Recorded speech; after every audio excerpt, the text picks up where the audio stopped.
Right.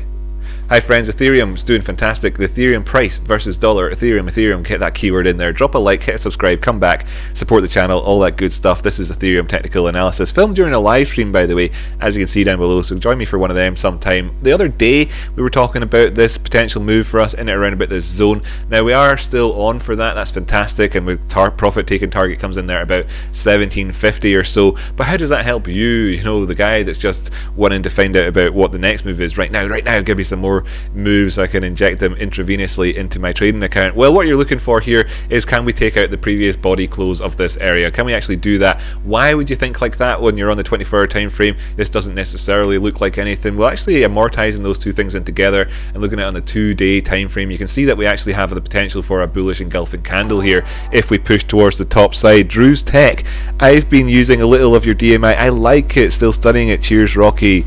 2.24 TES. Nice, fantastic.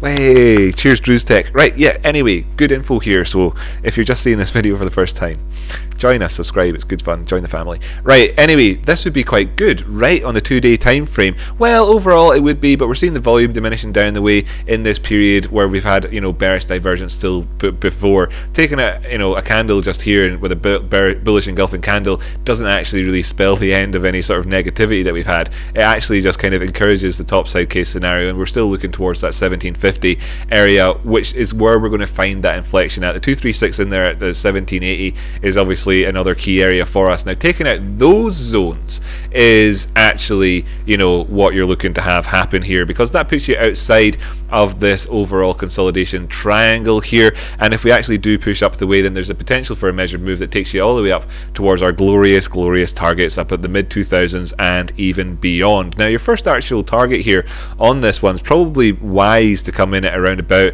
the 2200 area, where you can see the beginnings of those Fibonacci extensions, looking between the high and the low, and then actually carrying that all the way up the way and going towards 2500. It brings you up for that 1618, as we can see here, is demonstrated by that other Fibonacci that I've got in there. And that really is kind of, you know, your zones to be looking to in terms of movements up the way if we can take out our previous all-time high area. And that's going to be a big ask. It's a big round number at $2,000. A lot of eyeballs will be on that at the time, but things are still looking fairly good for us, of course. Lovely jubbly 2-day time frame, all spread out in terms of the moving averages, looking great there overall. 3-day time frame, great, all that stuff. Weekly time frame, I mean, we don't even really have, in terms of this particular chart, a 200 simple period moving average, do we? No, we don't.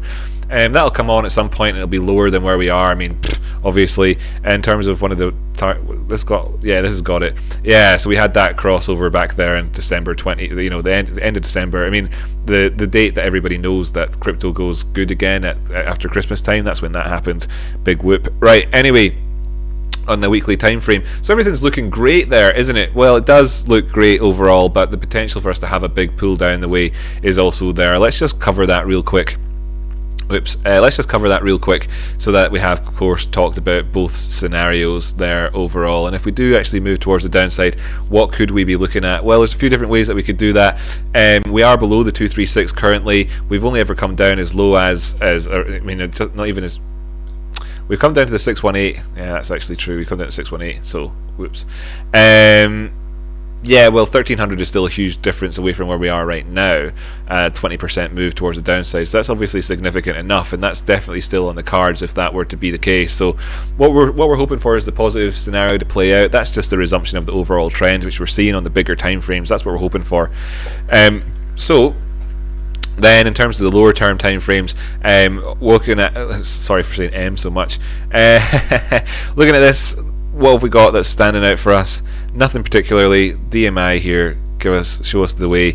Yeah, okay, so what we're seeing is that the negative trend has the potential here for this to burn off. Now, will it happen the first time? You know, will it necessarily happen first time around? Who knows? It would be nice to be sat here this time next week talking about the prices up at sort of, you know, towards that $1,750 to $2,000 area, and that could well be the case. However, it doesn't necessarily have to happen first time. As you can see, there was a fairly strong trend in terms of the 4-hour time frame towards the downside, and we are seeing this fairly strongly trend away again. But does it need to immediately cross over again? Not necessarily, as we've seen so often in the past. 24-hour time frame, of course, has that negativity, but it's still in chop area, as you can see. So what we're really looking for is this negative cross to, of course, be a false signal, which we know it is, having seen where the ADX is, and for things to then, of course, to pan out towards the top side with this crossing negatively. And if that happens in around about the same time as we get a positive cross here, then all to the power to the good. Let's just bear in mind that that's probably going to operate over the period of more like 24 rather than 8 hours, okay, for us. Right, that's where we are with that one. That'll do. I reckon that'll do. Who knows? If they had tuned in for the live show, they'd have got really good TA earlier on anyway, and not even need that clip, right?